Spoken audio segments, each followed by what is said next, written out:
person behind the passion. This is Kristina Parro. Kristina, hello, hi. Everyone. Thank you so much for having me today, Dominic. Well, thank you to your Aunt Margie for nominating you for person behind the passion. Dominic was telling me right before this a little bit about how he knows my Aunt Margaret, and it's a great story. It contributed to the beginnings of the Self-Achievement Network, which I think is very cool and special. Well, as I always told Margaret, she's my hero because she really is. She's a great woman. Responsible for me being introduced to the right way to transform my life. So thank you, Margaret, and thank you for nominating Kristina. So you're an author. Thank you so much. Yes. You're an author, and your passion is all about writing, and you've got this amazing background, and we're going to talk about. So for those of you who are tuning in and are watching, let me just tell you real quick about the Self-Achievement Network. Okay, so what we are is a Facebook, primarily a Facebook group. And then I get to do things like interview people because our mission is to improve our world for all of us. And it's all about opportunities. So I give people the opportunity to either discover their passion, to share their passion, or evolve their passion. So what we're going to do today is give Kristina the opportunity to share about her passion, which is writing. And yeah, she's going to tell us a story, and I'm going to ask her lots of personal questions, and she's going to get embarrassed and No, it's not like that.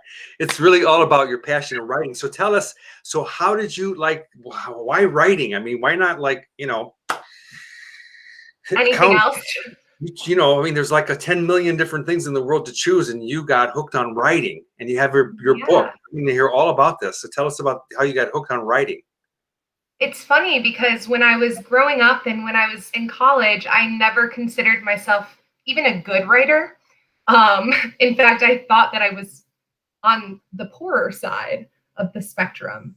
But as I went through college and grad school and started my career as a speech pathologist, I used writing more and more and more. And I turned to writing more and more and more as well, just as a way to help me get through the different life challenges I was going through at any given moment. But I always have been a voracious reader. And ever since I was little, I would just go so deep into books that I would lose my surroundings. When I was younger and got in trouble, my parents would ground me from my books because that's how much I loved them. Yes. Really? Yeah. So give me your book. Yeah. Hand it over right now. You have to go to your room, but no books. But anyway, I got the idea for the novel that I recently released first, as far as my writing journey now. I was working in a nursing home during the pandemic, and it was a very interesting time in a lot of ways. My nursing home got hit really hard with the virus in February of 2020. So when everything was going crazy outside and everybody was having to stay inside and all of my friends and family weren't working, weren't going anywhere, I was going into work and dealing with COVID patients all day, every day. And I was a speech language pathologist, am still a speech language pathologist. And so we work with not just speech and language, but also swallowing disorders and cognition. So especially with the swallowing disorders, I was dealing with a lot of bodily contact or fluids and contact. So it was stressful. It was hard too because my nursing home residents were unable to have visitors. And so it was just a really sad and depressing place to be. And I didn't feel like we got a ton of support. I felt like there was a lot of, I don't want to say fake support, but everybody wanted to call us heroes. Everybody was, getting out on their balconies and singing Mm-hmm. for the essential workers. Mm-hmm. Meanwhile, there were things like laws being enacted that cut us out of different provisions. Like if I would have gotten COVID, I wouldn't have gotten sick pay. Like I would have had to do workers' comp. Just Right. little things like that Right. that really made me question my value in society to a certain extent. And so I was thinking a lot about that. And in July, Taylor Swift's album Folklore came out. And I listened to that album all of the time. It really brought me comfort in a tough time. It never got better at my nursing home. It was really sad that whole year. Mm-hmm. It was a very traumatic time in my life. So I turned to Taylor Swift's music and I found a lot of meaning in the lyrics, especially. And I was drawn to that. So I did some lyric analysis. I did some writing of my own. And I just started to see this story forming in my mind and on my paper that I thought was extremely interesting. So I just went with it. I started writing. I wrote every single day from I think about September 18th until the end of April, I would say. And I published my book in June. Wow. On your birthday. On my birthday, my 28th birthday. Bravo. Thank you. That's phenomenal. Wow. And the book is called Lucky. It is. How, tell us the story of how the name Lucky. So I remember one time, even before the pandemic, actually, it was right before the pandemic. I was in Florida with my family, and I was already feeling undervalued in general, being a healthcare worker in for-profit healthcare. It's just there's a lot of problems with our healthcare system, I think. But one of the biggest for me personally is I felt like I was not being valued in the way that I wanted. And I just didn't see any kind of prosperous future for myself either. And so I was in Florida with my family, and we were driving past all of these really nice homes, and I was thinking about Taylor Swift, and I was like, man, like I wish I were Taylor Swift. She's so lucky. Like she has all the money, she has all of the fame, like she has the platform to do whatever she wants with her life. Like, man, that girl is seriously so lucky. And my brother said, she's probably not that lucky. Like there's obviously a lot of things that go along with fame and fortune. Hard work. And I knew that. But as I thought about that more and looked more into the life of Taylor Swift and then another very lucky woman named Rebecca Harkness, who is another person in my story. Half of my story is about this woman named Rebecca Harkness, and half is based on a fictional pop star named Rhea Harmonia. But Rebecca Harkness married into the Standard Oil family, the Harkness side.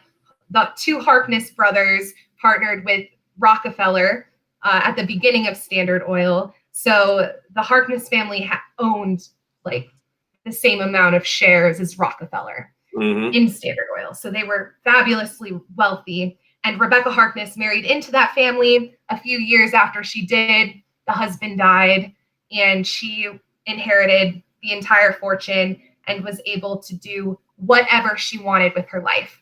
And she did. She invested in arts. She was one of the original investors in Joffrey's Ballet.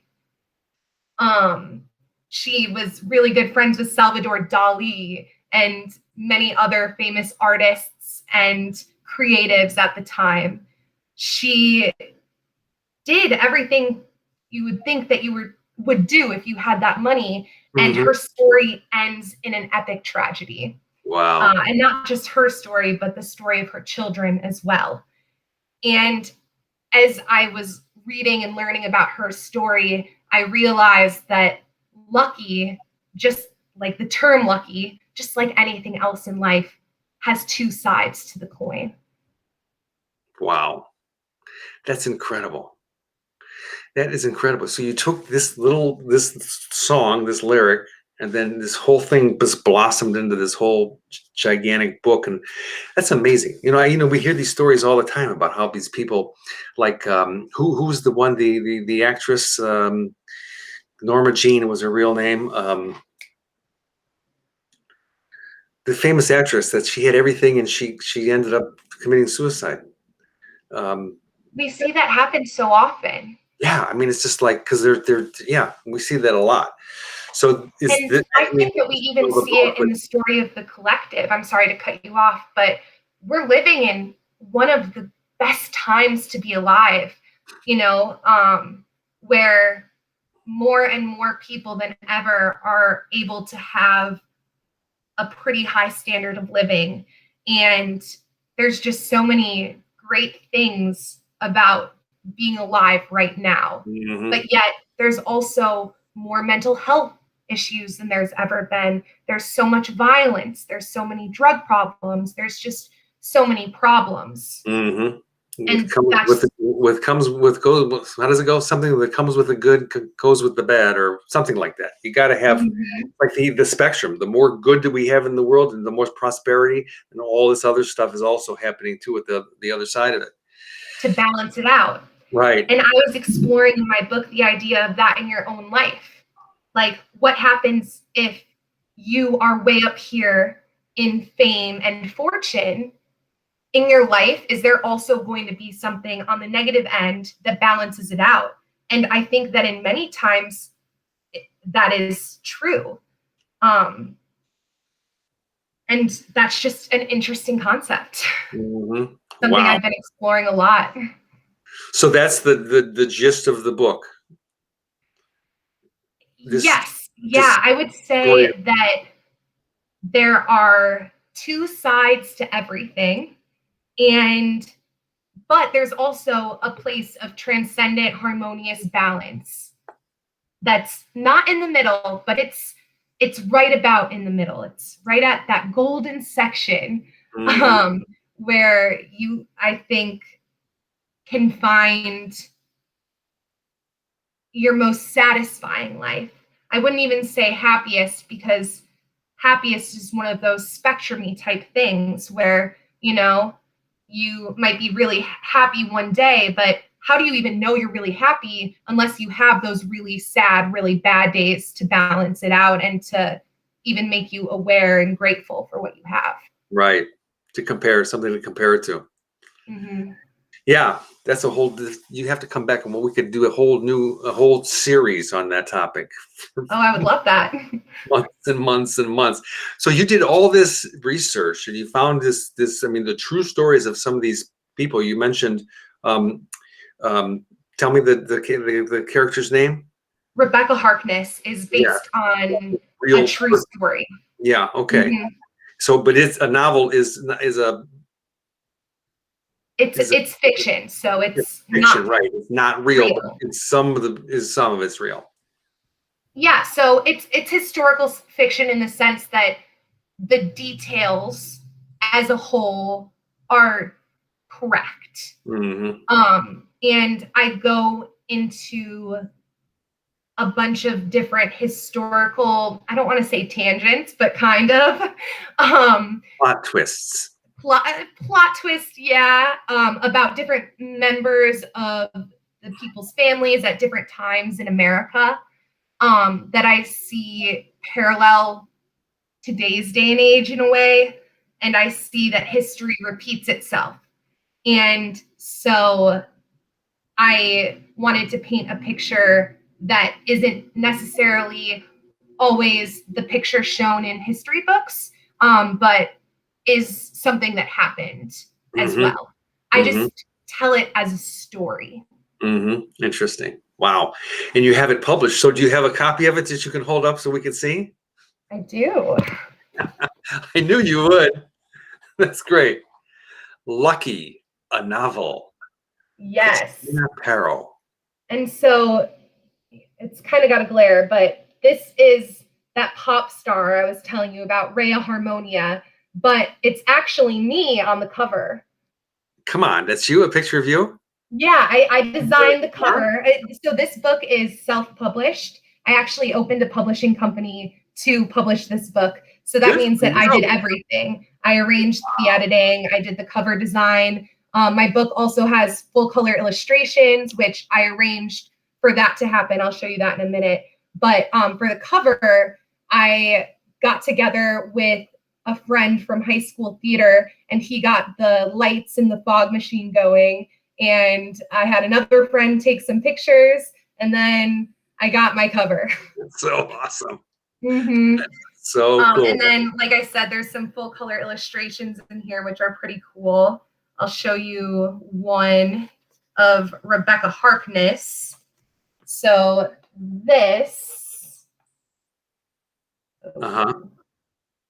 this is the main character, Rebecca Harkness, Uh-huh. and she's the one who married into the Standard Oil family. Mm-hmm. So there's a picture at the beginning of each chapter because it bounces back and forth between stories. There's the story of Rebecca Harkness going alongside and parallel to the story of Rhea Harmonia.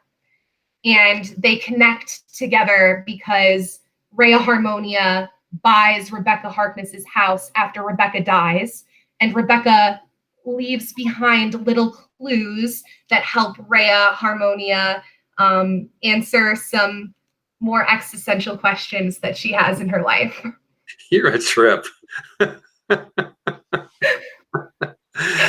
Oh my God. You get this whole thing figured out. I mean, to me, it's like a jigsaw puzzle, it sounds like. You got all these pieces going on, and then you put them together and you end up with this amazing like story put in the form of a book.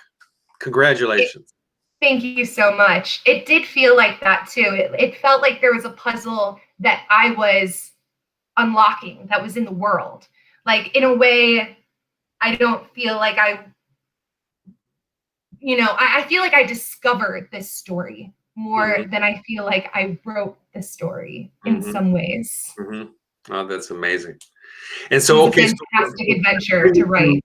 yeah. So from the time that you like heard the song, from the time that you finished the book, about how long was that? Well, so the album came out July 24th. So that is in a couple of days. So 1 year ago, the album came out. Wow. I started becoming interested in the story of Rebecca Harkness after hearing the song The Last Great American Dynasty, which is about her, in Taylor Swift's album Folklore, which won a Grammy, by the way, Grammy for the album of the year last year. But there was a biography written about Rebecca Harkness right after she passed away from cancer. And it was only there was only one edition ever published of it. So it's really hard to find. I looked the other day on Amazon and there's 2 copies available. One is $699 and one is $999. Whoa. And when I was originally looking, I couldn't find it anywhere. But I did find it at a circulation only library downtown Chicago in a former ballet woman's private collection. So I couldn't, borrow it from the library. I could only use it there. But I had access to the book that way. Wow. And so the day that I got that book or first started looking at that book was September 18th. Amazing.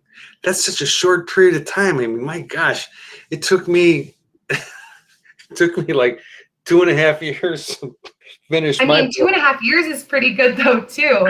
I think that for most people, it takes a little bit longer. I don't know what was going on with me. It felt like the story was flowing out of me. I never didn't want to write. Like, all I wanted to do was write and think about my story. It really helped me heal some trauma that I had too from the pandemic. And so it was I say it was kind of my piece de resistance of Mhm. the coronavirus pandemic in a way. So cool. Good for you. That's great. So, I mean, you've spent all this time focused on like getting this thing done. I mean, do you ever have any fun? I mean, Oh my gosh, yes. it's like Of course. work, work, work, work, work. I mean, so what do you like to do? I mean, this is the name of this program is called Person Behind the Passion. So you obviously have a massive passion for writing and storytelling. So what do you do when you're not writing? Can you I like cook? to do yoga. I love doing yoga. Huh? So I do that often, either by myself or with my boyfriend too. I spend a lot of time with my boyfriend and my friends. My family lives pretty close, so I like to spend time with my family as well. I love to read. I don't watch much TV. I think that that's something that sets me apart from a lot of people, but I watch virtually zero television. Hmm. And so it's amazing how much time watching TV takes out of your Oh, schedule, I totally. think. Absolutely. I know. I mean, I've been in that trap before and I don't, right now, I'm not watching TV. I think it's been maybe 3 weeks since I watched anything on TV. That's good. Oh, yeah. I mean, that's pretty good. And I don't miss it. The news, none of that stuff. I was addicted to that for a while, during the election and the pandemic and all that stuff. I'm sure we all were, but no, I just got away from it because it's nuts, and you're very smart for not watching TV. Well, and I think there's a lot of bias and influence that happens behind the scenes in a way that you don't even realize when you're watching television and the news. Because, who are those companies owned by and what kind of intentions do they have for you? And so I try as much as I can to be mindful about living a life that's true to myself, Mhm. um, and trying to limit the amount of influence that I give other people in general, companies, things. I mean, that's so refreshing for me to hear, in the line of work that I've been in for the last 35 years, trying to pull people away from that influence has been one of the biggest struggles because it's so easy to Mhm. get sucked in. And this is what forms our opinion on the left and the right and all this stuff and the good and the bad and the awake and the asleep and all this stuff. And it's remembering that we have a brain, we have we have what's called free will, observation, like that. Mhm. This is great. So if I had a plane ticket for two and I'll send you anywhere in the world, to the mountains, to the ocean, to the forest, to wherever, not like I'm going to do it, but if you and your boyfriend, where would you go? I mean, where was this like one of your secret places that you'd love to go travel and visit besides Uh, all of the above? yeah, well, I love to travel in general. And I've had to stick mostly to continental US lately, especially, Yep. but I'm itching to get out of the country. I've actually never been to Europe, and I would love to go to the entire continent. But the Swiss Alps, I am very enamored by. I just find so much beauty there. And growing up, I was more of a beach vacation kid. And as I've gotten older, I've fallen in love with the mountains. They just give me, I mean, they fill me with awe and inspiration. I did some of my writing for Lucky literally in the mountains Cool. this past year. So I definitely am more of a mountain gal, I would say now. And I think that mountains inspire me more. Hmm. They're majestic, So majestic. and so is the beach. It I depends. know.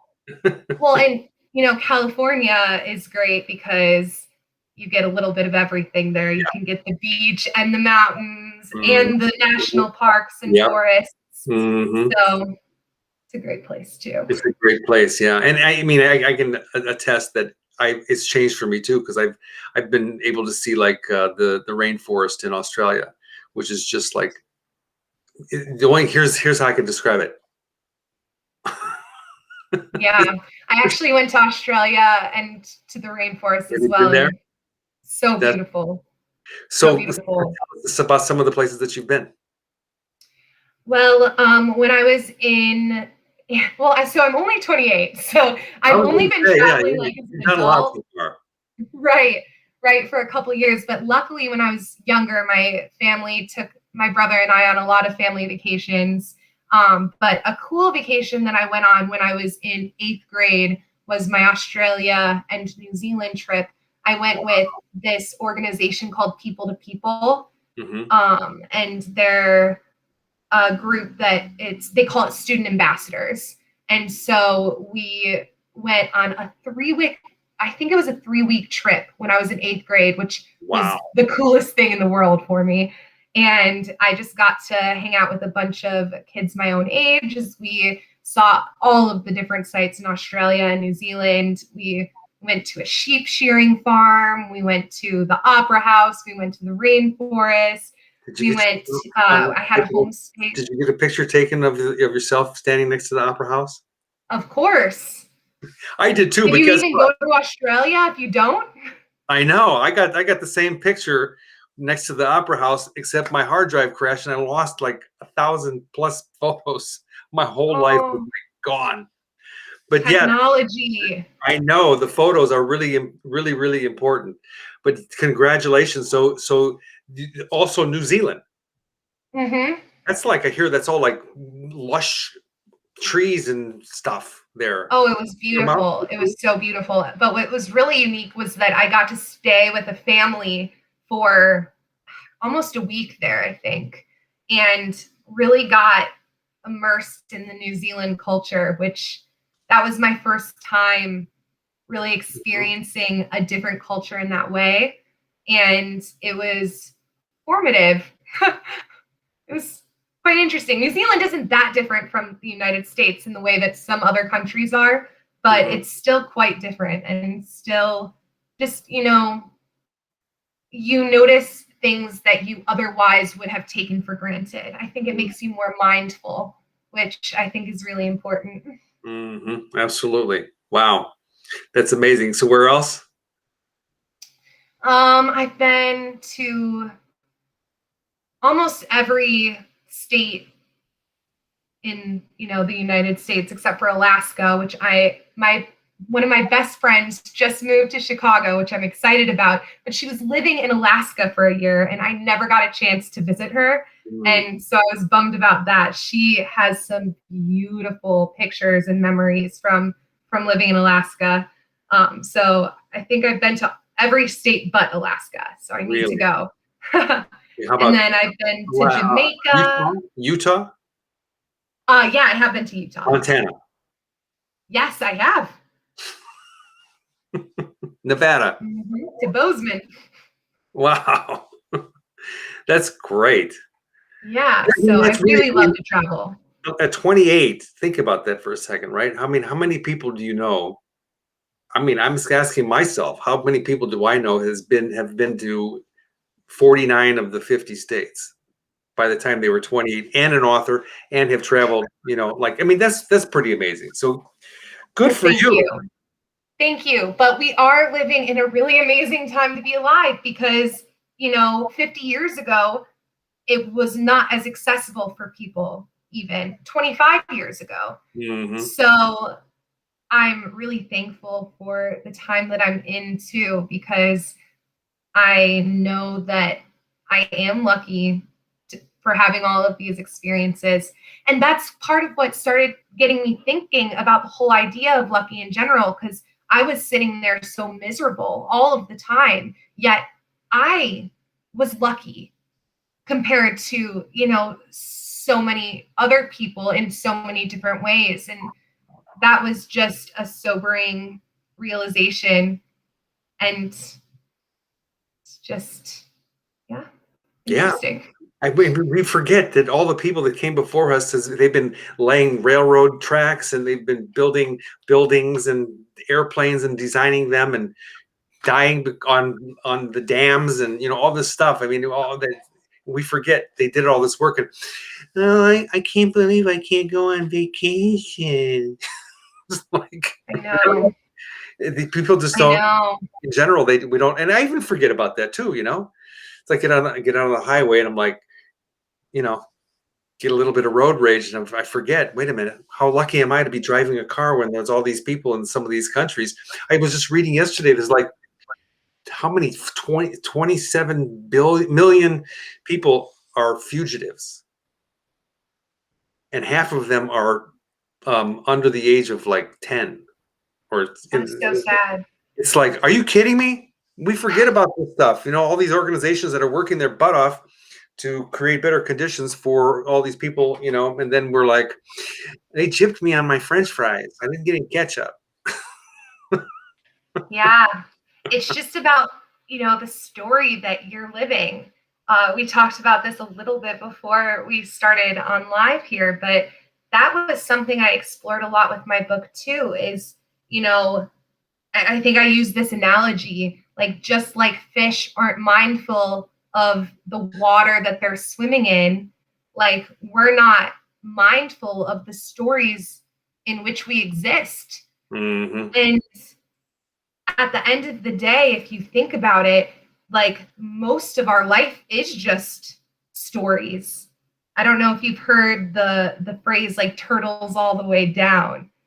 Have you heard that before? No, tell me. Okay, so this is I believe, Native American parable proverb, but it's so an elderly woman is telling a group of people about the earth, and she's saying that it's a circle that's resting upon a turtle, and a little kid raises his hand and says, well, like what's under the turtle then? Okay, I'm sorry, let me start over a little bit. So she's talking about how the earth is just a ball that's floating in space. Mm-hmm. And one of the little kids is like, well, how is that happening? Like, what's holding it up? And the woman says, it's a turtle holding it up. And the little kid goes, but wait, what's under the turtle? And she goes, another turtle. And he's like, I don't get it. Like, she goes, honey, it's turtles all the way down. And I see a lot of parallels to that in terms of stories and our reality. And if you think about it, I think that a lot of our reality is just made up of stories that we tell ourselves, that we've been told. I mean, stories are how we remember and how we forget. Mm-hmm. And they're how we learn and they're how we grow. Mm-hmm. And it's always possible to write yourself a new story, which is such a beautiful thing. And you know that from your experiences. And I learned that this year, that I can write my own story, but you can't write your own story if you're not mindful that what you're living is a story in the first place. That's very good. I love that. This is our next topic that we're going to talk about right there.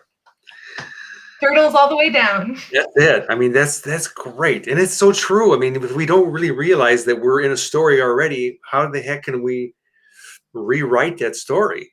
Because it is all Absolutely. Just a story, and it's all made up based on, input, and then we, decipher story it in our head. Yeah, it's all a big story.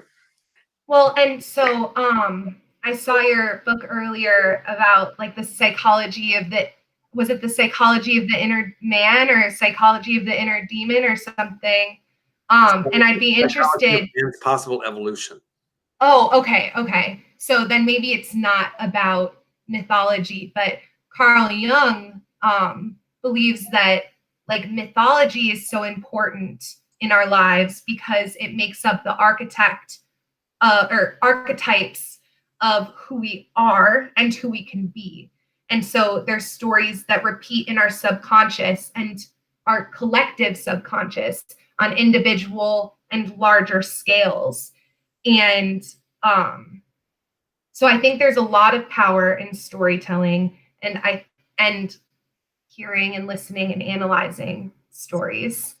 And I think that that's something that has been, really regarded throughout the ages as part of a full life, and as part of a life where you're reaching your full potential. That's why they call it life is a journey. So true. It is. It's a journey. It's a novel. It's a story. Once upon a time. Yeah. And there's so many different endings that could possibly happen, probably an infinite amount. But what's cool is that you have the power to choose and write your own ending and story. And it's amazing how when you write a different end to the story, the entire story changes. It's like, it reminds me, in the movie Back to the Future, where they get skewed off the timeline. That's called the Yes. yeah. And it's like, I don't. It's been a while since I've seen that movie, but I definitely know what you're talking about. What? The space-time continuum. Absolutely. I describe. Yes. Yeah. So that's exactly what sparked my imagination so much with this book too. I describe it as historical fiction meets contemporary fiction on the boundary of the space-time continuum, because a large portion of both stories take place in the same spot. So in the same space with just time separating them. And it was interesting to me that in real life, because Taylor Swift in real life bought the house that Rebecca Harkness lived in, it's just interesting to me that one place can draw two such powerful women, such higher energy women. And it just makes you think about energy in general and how everything is just exchange and relationship between energies. It's a really interesting concept. Connected. Yeah, I mean, one thing connects, one thing that we do affects somebody else, and that affects somebody else. It's like we're one gigantic organism, all connected. Absolutely.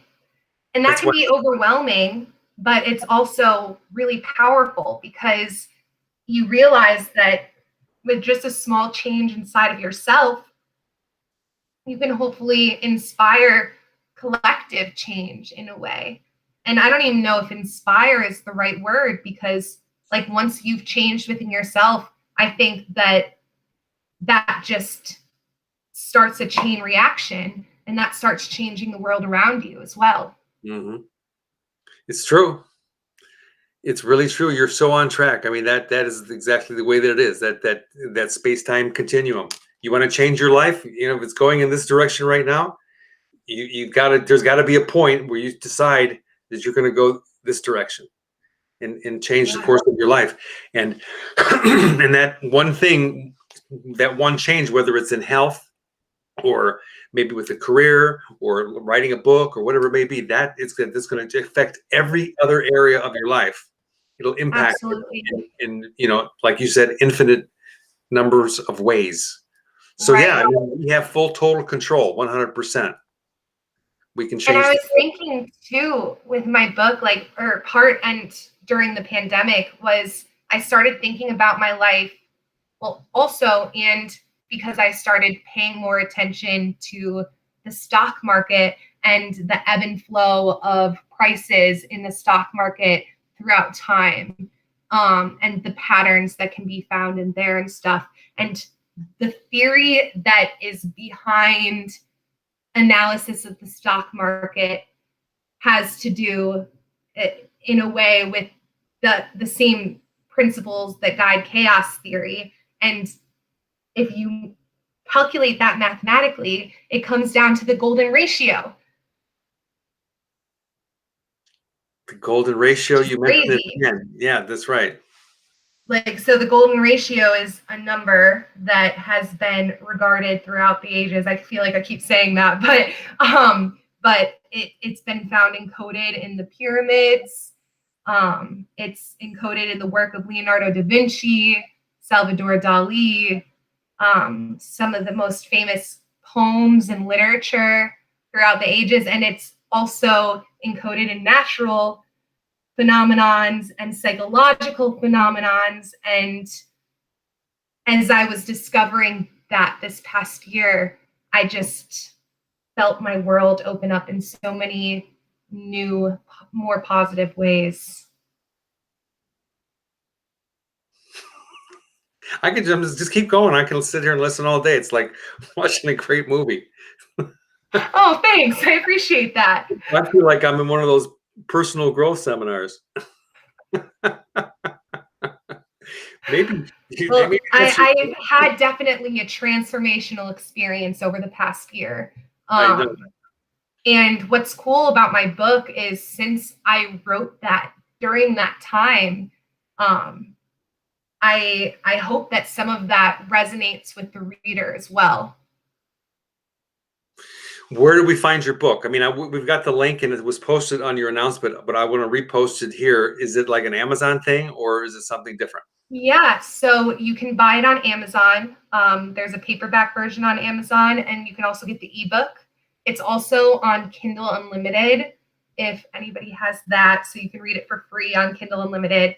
And then if you go to KristinaParro.com, you can get the hardcover version. And the hardcover version has the full color illustrations that I showed you earlier.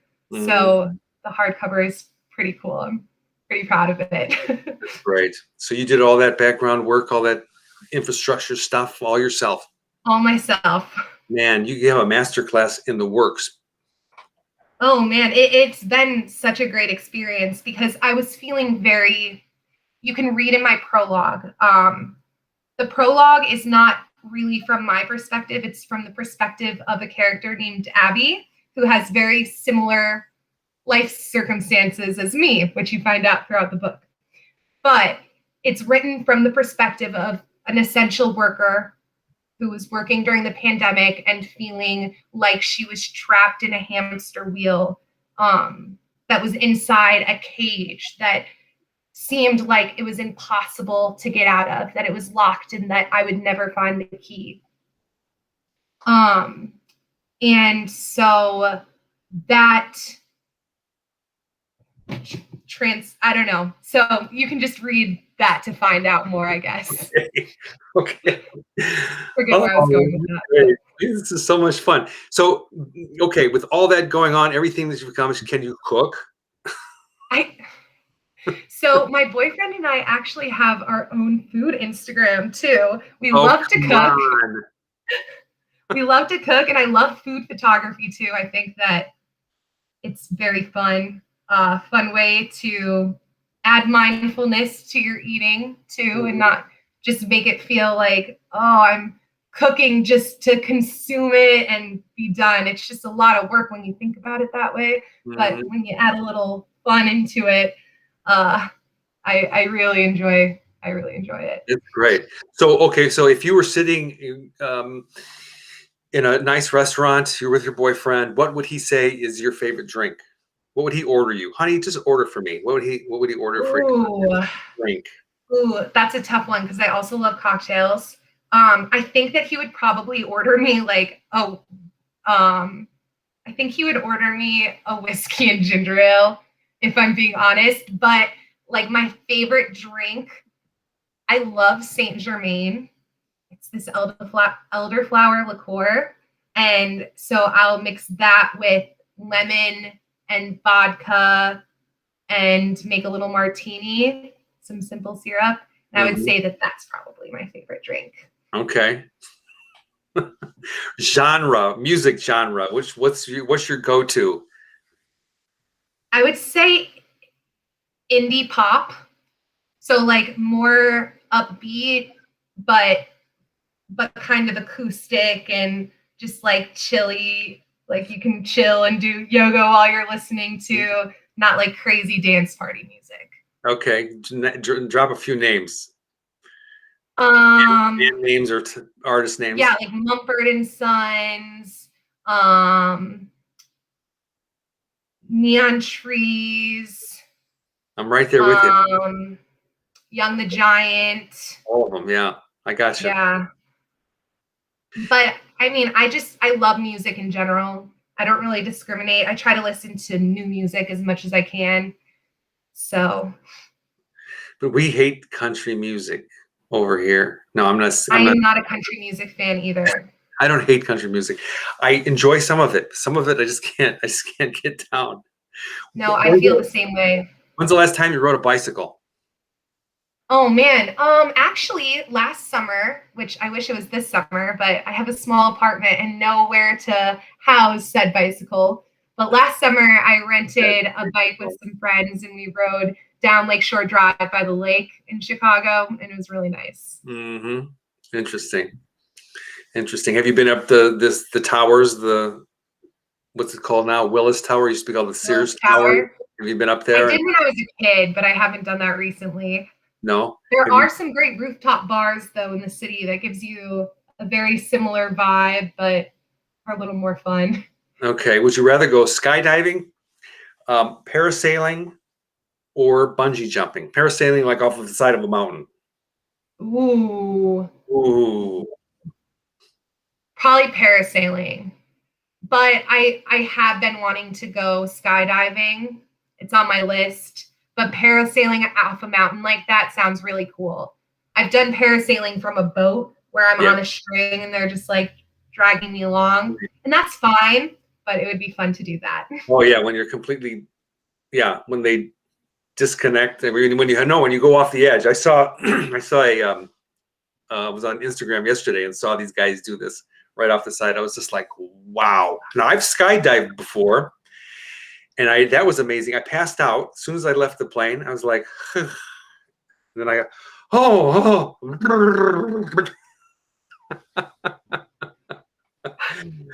Did you get a video? No, this was probably 25 years ago. Okay, they probably didn't have that then. Yeah, they weren't doing that kind of stuff. But yeah. All right. Let me think of a first. What's the first time you I don't know, kissed a boy? No, I'm not gonna say that. Next question. Your mom. Yeah, I skip. Pass. I don't know. What's the first time you ever rollerbladed? You ever do that? Yeah, I used to have rollerblades when I was younger. Another thing that I don't do anymore that I wish I did. Maybe this fall I'll pick that up again. Get it on the calendar. Yeah, exactly. Ooh, that calendar thing is a really good idea. It really is. It is. The calendar is my god. I think that tracking things and, like you said, just being mindful about writing your goals down, making them actionable, because you can't put anything on a calendar that's not actionable. So, well, I mean, that's another topic we could talk about for a long time. Certainly, I can talk about it for a long time. And it's, I think the people breaking out their goals and writing them out is really hard. And it's a lot easier to open up a calendar like Google Calendar and get Google Tasks. You can put all your task lists and then slide things over into your calendar and actually block your time. Like, for example, for me, I block out 8 to 10 every morning. I don't do anything. That's my time for my exercise, for whatever I want to do. So I get 2 hours a day, and people are like, I don't have time to exercise. Well, do you put it on your calendar? No. Yeah. No, that's so true. It's so true. I was thinking earlier too, I feel like everybody pushes SMART goals. Like, have you heard that phrase before? Of course, yeah.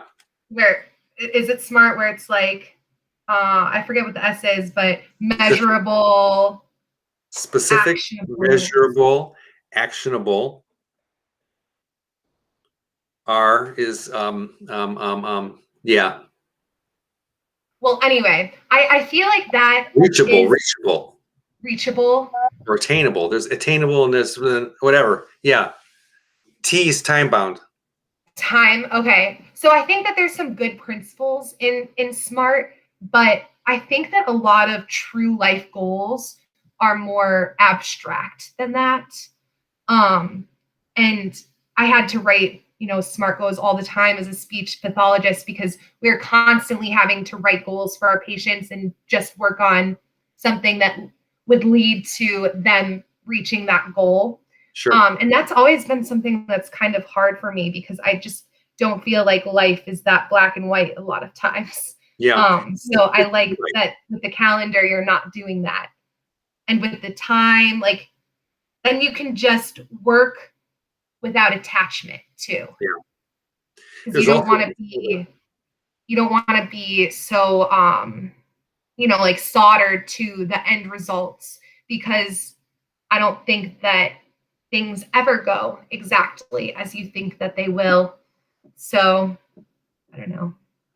There's also like the thing called a simple goal, SIMPLE, simple. I haven't heard that one. Specific, important, and measurable, like that. Really simple. Simple. Keep it simple, stupid. Yeah. Keep it totally simple. Yeah. So why is it important? You keep mentioning this thing about mindfulness. I mean, why is that important to you? I think,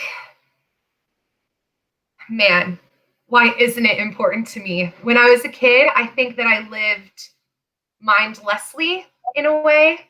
And even up until this year, I think that one of my big growing points this year was that I finally let go of being attached to doing the right thing or the thing that I think that people will think that I'm good for or that people will like me for, and doing what I think is right, which is different.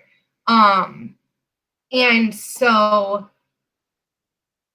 I just think, man, like the Stoic philosophers, Marcus Aurelius especially,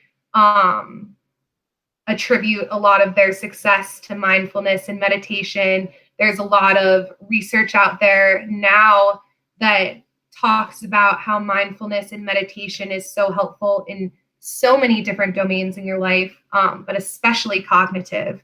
And when I was working as a speech pathologist, I worked a lot with adults with different cognitive communication disorders. And I incorporated mindfulness and sometimes meditation, but always mindfulness into every session and I always saw better results when someone was willing to be more mindful and, committed to that. But I think that there's what's obvious, and then there's a deep, deep layer underneath that's full of symbols and patterns and clues that can bring you to, I don't want to say like a higher state of conscience, because I don't want to sound like, like hoity or anything, but I think that mindfulness can help bring your attention to some of the underlying symmetries and patterns in our universe and help you live your most content and true life. Mm-hmm. That's great. I love that. So, just keep going. I'm good. The people are going to be watching this and be like, wow, where did this girl come from? Oh, thanks. I appreciate it. That's I've just done a lot of thinking about this kind of thing this past year. And what was cool with my writing is that I was able to not just read and think about it, but then I was able to puzzle it together in my own way. And it just helped me learn on a deeper level, I guess, some of the things that I already kind of knew to be true, but that I needed just that extra, I don't know, reiteration to fully embrace it and apply it to my life in a way that I feel like I'm doing now, or I'm more aligned with potentially like the path that I should be on, hopefully. or at least the path that I want to be on, which, is You there a choose, difference? excuse me, that you choose to be on. Mhm. So what if, Yeah. okay, let's pretend that I'm a wannabe author. I love to write, and I come to you and I'm like, Kristina, so give me some advice. What little piece of advice would you give to somebody that's aspiring to do what to achieve what you did? Yeah, I would say stick with it. I would say write every day, even if it's just a little bit. Um, I Whenever I got an idea about something in my story and I didn't have like a pen or paper easily accessible, or sometimes even when I did, because I think that our brains work a little bit faster than our fingers can type in a lot of cases. So I would voice record what I was thinking about. I would like tell it in a story, but I would make a voice recording and then transcribe it after. And that was Mhm. something that was helpful for me. Um, but yeah, my biggest thing is stick with it because there are so many opportunities now to get your book out there.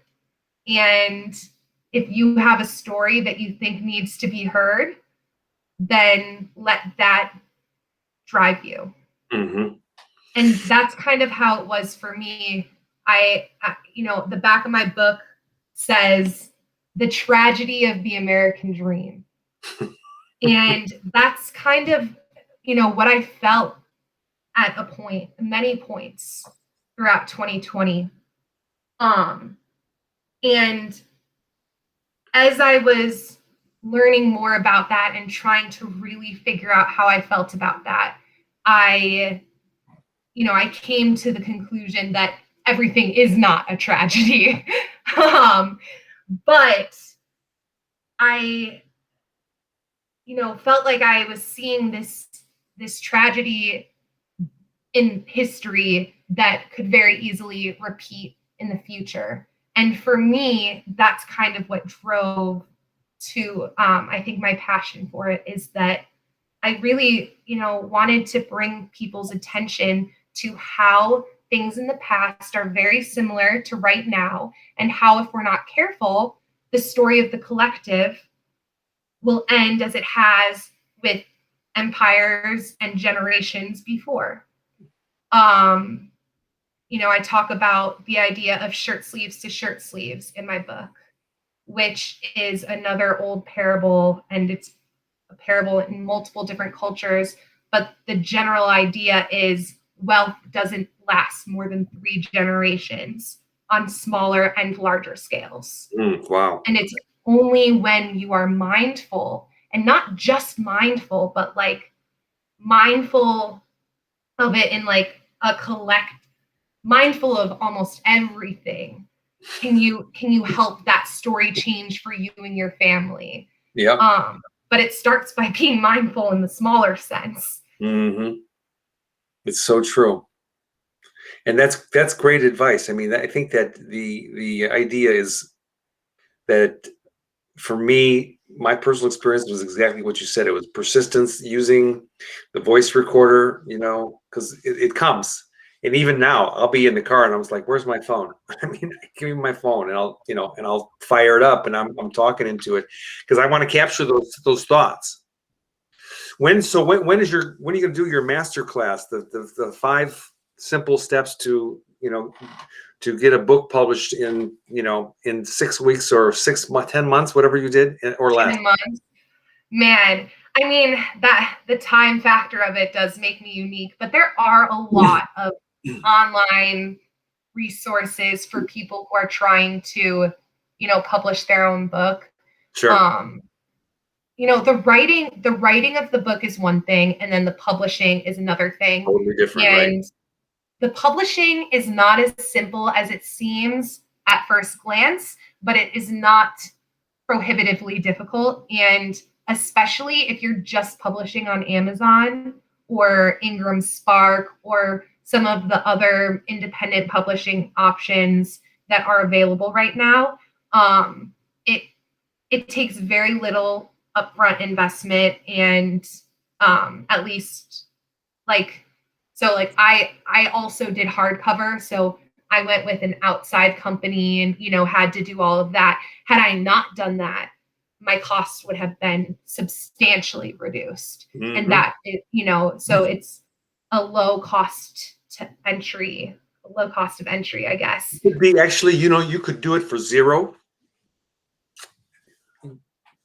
Are you asking? No, I'm telling you Yeah. it can be done for $0 or 0 pennies. I could That's show amazing. you about 60 seconds. That's amazing. It is amazing. I mean, how much does it cost to get online and open a Google document? True. Zero. Yeah. I mean, you have to have a laptop or something to do it, right? But zero, right? Yeah. Okay. So have you ever heard of a place called a shopping cart called eJunkie? Mm-mm. eJunkie is a free shopping cart. You can have a free account and you can put a book on there with a landing page. Zero. And you can have a link and send people to it and they can buy as much, and you don't have to convert it to an what's it called? EPUB. EPUB, right? Can be a PDF. What size do you want it? 6x9? You want it 8x11? You want it whatever you want. You just do that and you convert it to a, but I know you have photographs in there and stuff. That's a little bit different, a little more complicated, but you can still convert a Google Doc with pictures into a PDF and sell it as a PDF, and people can still put it on their thing and scroll and read, size it and everything. Absolutely. At $0. Right. So there's no. So it's a really cool time to be alive in that regard. That's because right. Never has it been easier to tell your story so that other people can read it and hear it. And that's really cool. Yeah. Awesome. Because our stories, I think, at the end of the day, are what give us value, to bring it back to me feeling so valueless before. And I realize the power and value that storytelling has. And I would argue it's one of the most valuable things. It is. Because when you take away all of the other stories that are making up our reality, you realize that that's all that's left. That's right. Stories are our memories. And our memories get passed on, and that's it. That's all we can do. Absolutely. In my book, Rhea Harmonia, the pop star's mom, always tells her, "Baby, stories are all we are." That's awesome. So, so you're writing. You've started another book. Mm-hmm. Okay. Want to give a little tiny sneak peek or no? Sure, I can give you the general gist. Okay. So, like I said earlier, there was a character in my first book that kind of mirrored my experiences during the pandemic. Okay. And so this next book is told from her perspective. And as I also mentioned, I got really interested in the stock market and really the patterns that can be found in the stock market, I think, are so interesting. And I see a lot of similarities and parallels between the stock market and some ancient, philosophical traditions and stuff. But with alchemy, for example, turning lead into gold, I see some similar parallels to the stock market. Because of some of the problems I kind of see within the financial system, and how, well, I guess that's all I'll say for now. But my book will be telling the story of Abby, and also I hope to be telling the story of GameStop, the stock, as well. There's some interesting things happening and that have happened this year and that are happening right now with GameStop that illustrate an interesting picture of our financial system that I think people would be interested in reading about. Interesting. Well, I'm excited to hear about it. Great. I'll let you know. Great. Okay, so let's go real big. I got two more questions, okay, and then we'll be done. Okay. So we're gonna go big, big, big, big, big right now. Okay, massive, Okay. big. Okay, so just pretend, right? So we're here doing this, and we're live on Facebook. Okay, anybody can join us, and let's just pretend that every single human being on the planet right now is watching this interview. That's Okay. 8.7. How many is that? How many people on the planet? I don't know. Billion. Oh, I don't even know if it's, I think billions. It's 8.78 or something like that billion. But everybody's watching, listening, right? And I'm going to ask you a question, and you're going to be like, everybody's going to be like waiting to hear your answer. Okay. So you have now everybody's undivided attention. You're speaking to the whole of humanity right now. Okay. It's big, huh? What's your message? With all that you know, with all that you feel, with all that right? What would you, giving the condition of all the stuff going on, what do you want to say that'll make a difference? Life has its ups and downs. Everything has its ups and downs, but balance is key, and balance is what will help elevate your life to a more transcendent experience. It's awesome. You got that, guys? Did you listen? Let it sink in.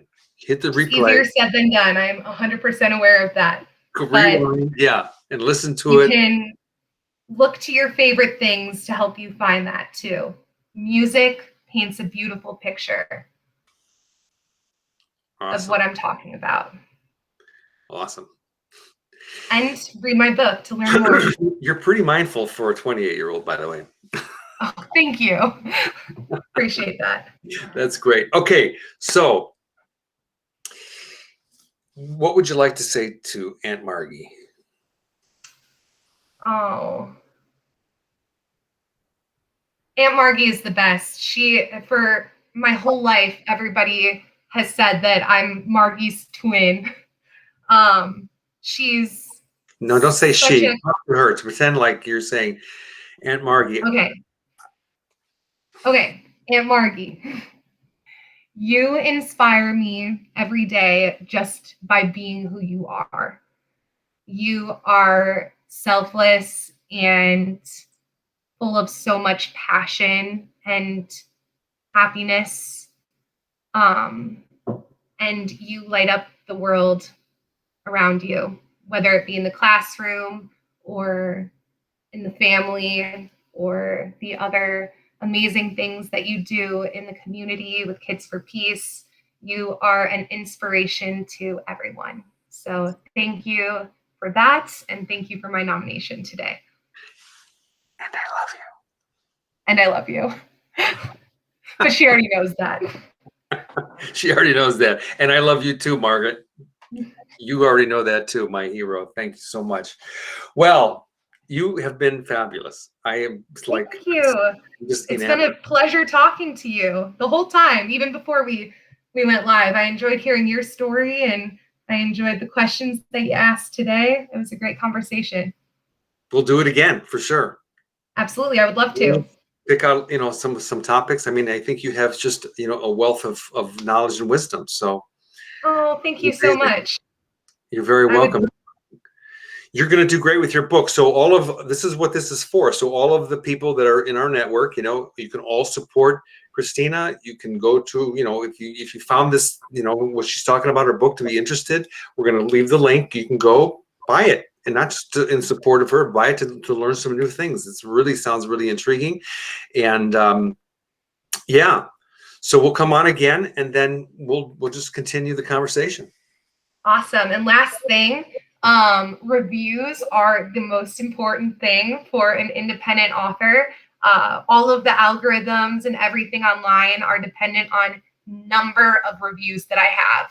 So if you enjoy my book, or even if you don't, and would like to leave a review, I would greatly appreciate it. And those reviews, those are on wherever wherever the link that we're going to post, that's going Yeah. to go to. So you can review it on Amazon, even if you don't buy the book through Amazon. And I also have some reviews on Goodreads and a page on Goodreads for my book.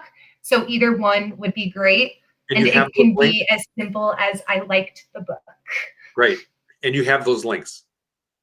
Yeah, I can get you those links. Okay, so send them to me, and then I'll add them to the thing so they'll stay up on top and they won't get buried in the comments. Awesome. Thank All you right. so much. And you can also look at those reviews to see what other people thought of my book before you buy. There you go. Awesome.